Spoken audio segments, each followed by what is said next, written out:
வணக்கங்க. இப்போ நம்ம இருக்கிறோம்னா தஞ்சாவூரில் இருக்கிறேன். தஞ்சை பேலஸு, அப்புறம் உள்ளே போனால் அந்த ஆர்ட் கேலரி எல்லாமே இங்கே இருக்குது. மணிமண்டபம் இதெல்லாமே சுற்றி பார்க்குற மாதிரி.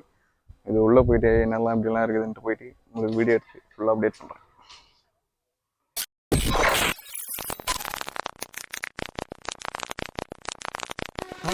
மறக்காம சர்ப்ரைஸ் பண்ணுங்க. தேங்க்யூ. பாருங்க, பேலஸ் அப்படியே ஒரு ரவுண்டு.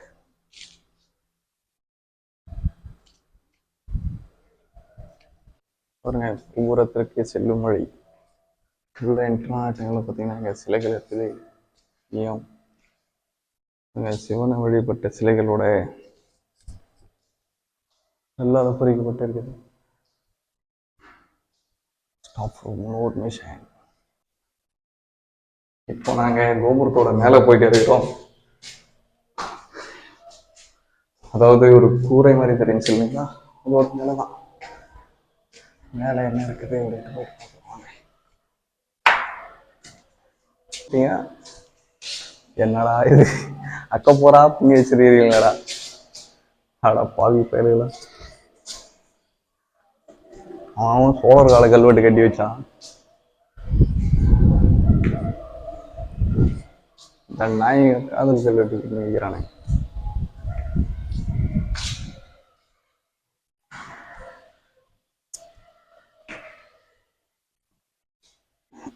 உள்ள ஏதோ டைனோசர் எலும்பு கூடு மாதிரி இருக்குதுங்க. அத்தாடி எத்தா பெருசு.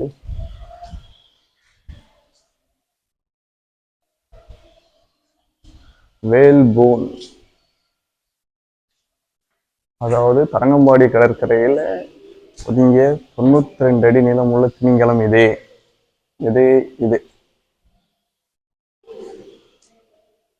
உயிர்வாழ் பிராணிகளில் எல்லாம் மிகப்பெரியது. இதன் மதிப்பிட்ட வயது 400 வருடங்கள்.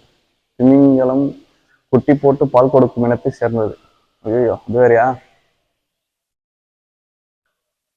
இவை ஒரு துருவத்திலிருந்து மற்றொரு துருவத்திற்கு கூட்டம் கூட்டமாக நீந்தி செல்லும். இவைகள் அதன் கொழுப்பிற்காக அவை கூட்டமிடும் இடத்திற்கு சென்று வேட்டையாடுகிறார்கள்.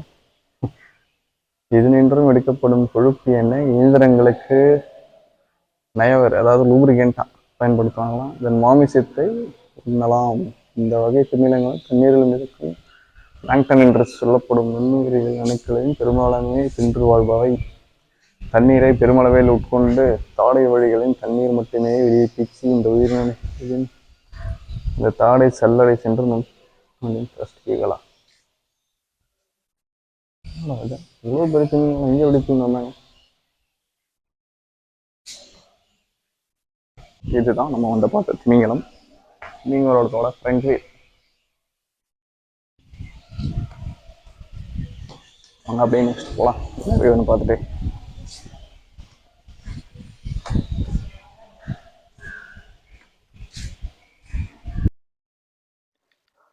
இப்போ நான் எங்கே இருக்கிறேன்னு பார்த்தீங்கன்னா, அரண்மனையோட வலது பக்கம் இருக்கிற, அதாவது ஒரு பழங்கால சிற்பங்கள் எல்லாரையும் ஒரு செப்பரேட்டாக வச்சிருக்கிறாங்க. அதாவது அந்தந்த வருஷங்கள் முறைப்படி. சோதை இப்போ நான் சுற்றி பார்க்கலாம் வாங்க.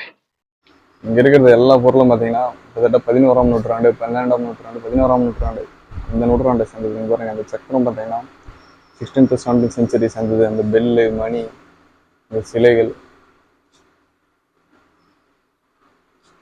இந்த கல்யாண சுந்தரனாக இருப்பாருங்க இவருடைய சிலைகள். சிலைகள் எல்லாமே இங்கே பாருங்க, இது 9th 10th செஞ்சுரி சேர்ந்தது, 11th செஞ்சுரி.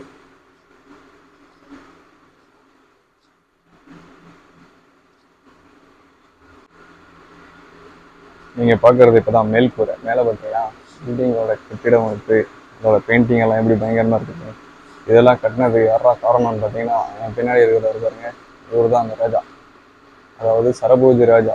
இவருடைய பீரியடு வந்து ஆட்சி காலம் எப்போன்னு பார்த்தீங்கன்னா 1792 to 1832. இந்த இயரனில் வந்து இவர் ஆட்சி பண்ணியிருக்கிறாரு. இந்த பீரியடில் கட்டப்பட்டது தான் இது நினைக்கிறேன். எவ்வளோ அழகாக இருக்குது பாருங்க எல்லாமே.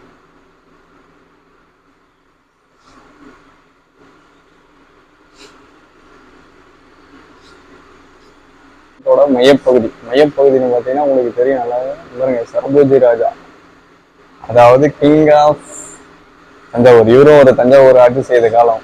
அதாவது இவர் ஆட்சி செஞ்ச பீரியட் எப்போன்னு பார்த்தீங்கன்னா, அதாவது 1797 டு 1832 இந்த பீரியட்ல தான் இவர் வந்து தஞ்சாவூரை ஆட்சி செஞ்சிருக்கிறாரு. இது கூட வெளியில பார்த்தீங்கன்னா ஒரு மணி மணி கோபுரம் மணி மண்டபம் மாதிரி இருக்கும். அந்த மணி மண்டபம் எதுக்குன்னு பார்த்தீங்கன்னா, அது மேலே ஏறி நின்று ஒரு இங்கிருந்து தஞ்சாவூர் கோயில் அங்கிருந்து ஒரு வழிபாடு செய்யறதுக்காக அது கட்டப்பட்டதுன்னு சொல்றாங்க.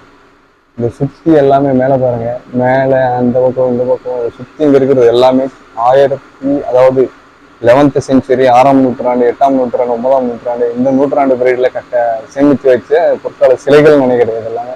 இதெல்லாம் இந்த இடத்துல கிளீனாக சேமித்து வச்சிருக்கிறாங்க. ப்ளஸ் மேலே பார்த்தீங்கன்னா இதோட வடிவமைப்போட பில்டிங்கோட அந்த இது சொல்றது ஆர்ட் கலைவண்ணம் இது எல்லாமே ரொம்ப பயங்கரமாக பிரம்மாண்டமாக இருக்குது. இதெல்லாம் பார்க்கும்போதே பாதுகாப்புக்கு ஒரு கும்பிடு தான் போகணும்னு நினைக்கிறேன்.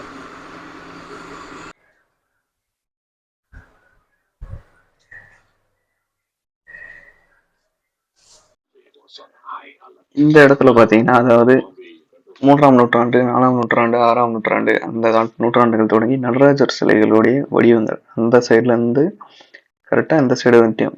அதாவது ஒரு நூற்றாண்டுகளோடையும் நடராஜர் சிலையோட பரிமாணங்கள் எப்படி எப்படியெல்லாம் இவங்க வடிவமைச்சிருக்கிறாங்க அப்படின்றத பற்றி பார்த்தீங்கன்னா, இந்த இடத்துல எல்லாமே டீட்டெயிலாக போட்டிருக்கிறாங்க. நடராஜர் சிலைகள்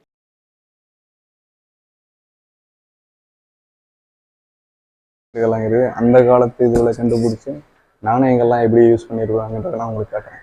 அவங்க அப்படி அந்த நாணயங்களை பார்க்கலாம். இந்த குட்டியில் பார்த்தீங்கன்னா பழங்காலத்தில் பயன்படுத்தின அதாவது வணிக வணிக சந்தைகள் அந்த மாதிரி இடத்துங்கள்லாம் பயன்படுத்தின நாணயங்களை வந்து இங்கே வந்து காட்சிப்படுத்தியிருக்கிறாங்க. இந்த நாணயங்கள் வந்து அதாவது சோழர் காலம் இந்த மன்னர் காலம் ஆட்சிகளெல்லாம் எந்த மாதிரி நாணயங்களை பயன்படுத்தினாங்கன்றதை இந்த இடத்துல வச்சிருக்கிறாங்க.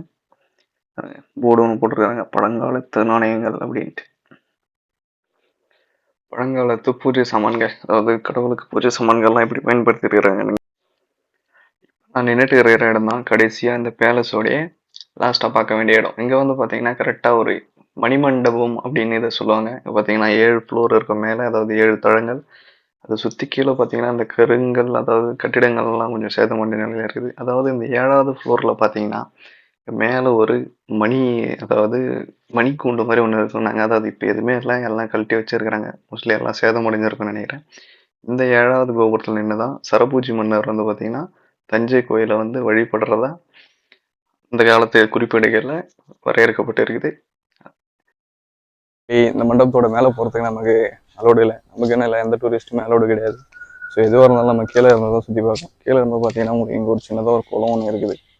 இந்த குளத்தை சுற்றி இங்கே பார்த்தீங்கன்னா இந்த மாதிரி தூண்கள் இருக்குது. தூண்கள் அதாவது சேதப்பட்ட நிலையில் காணப்படுகிறது.